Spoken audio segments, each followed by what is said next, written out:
नमस्कार दोस्तों। पिछले लेक्चर में हमने देखा था हिस्टोलॉजी ऑफ टेस्टिस।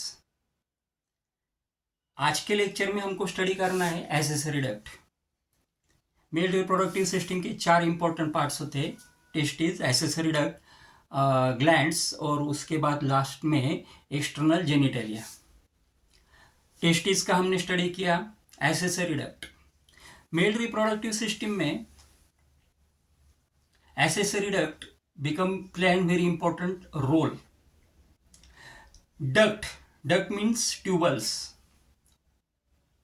जो ट्यूब्स होती है जो स्पर्म्स को कैरी करती उसको डक्ट कहते हैं, ट्यूबल कहते हैं.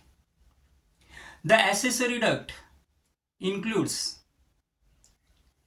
Red testis, vasa efferentia, epididymis, vasa deferens, ejaculatory duct and urethra. इस प्रकार से 5-6 अलग अलग प्रकार की डक्ट हमको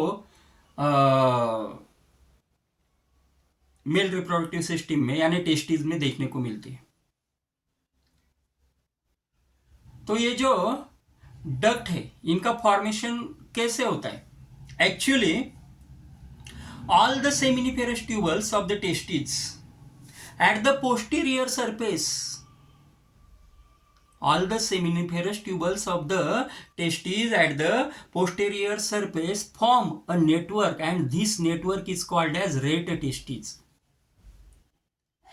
ये नेटवर्क फॉर्म करती है और इस नेटवर्क को जो सेमिनिफेरस ट्यूबल्स है ये नेटवर्क फॉर्म करती है और इस नेटवर्क को ही हम रेड टेस्टिस बोलते हैं.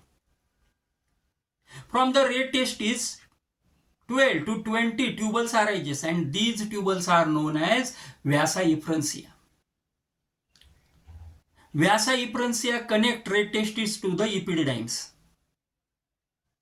Vyasa efferentia carry the immature sperm cells from testes to the epididymes, from seminiferous tubules to the इपिडिडाइम्स.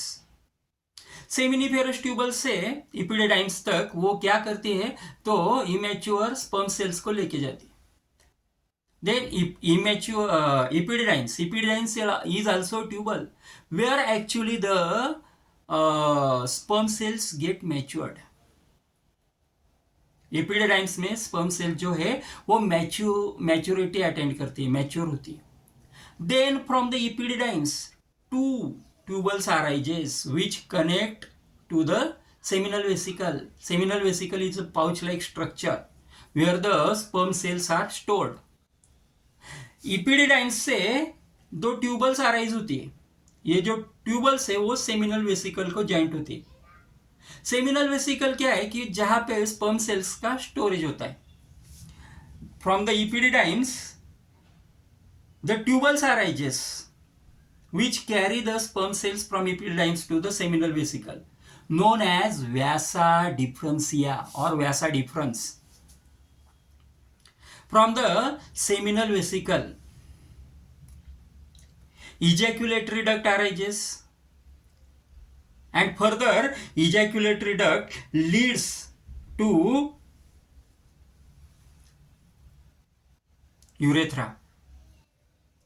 In this way, urethra become common passage for urine and semen.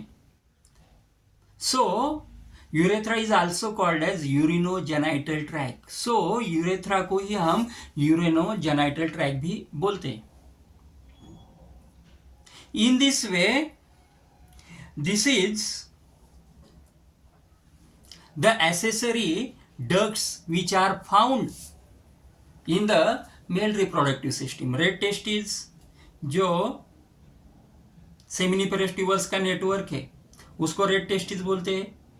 वहां से 12 से लेके 20 तक tubules arise होती है, इपिडिडाइम्स तक जाती है, उसको हम व्यासा इफ्रंसिया बोलते हैं. रेड टेस्टिस में जो स्पर्म सेल्स है या सेमिनिफेरस ट्यूबल्स में जो स्पर्म सेल से इमेच्योर उनको इपिडिडाइम्स तक ले जाती है. इपिडिडाइम्स अगेन एक ट्यूबल है, वहां पे स्पर्म्स मैच्योर्ड होती है, वहां से 2 ट्यूबल्स अराइज होती है. व्यासा डिफरेंसिया वो सेमिनी सेमिनल वेसिकल को कनेक्ट करती है। सेमिनल वेसिकल में वहाँ पे सीमेन के साथ स्पर्म सेल्स का स्टोरेज होता है।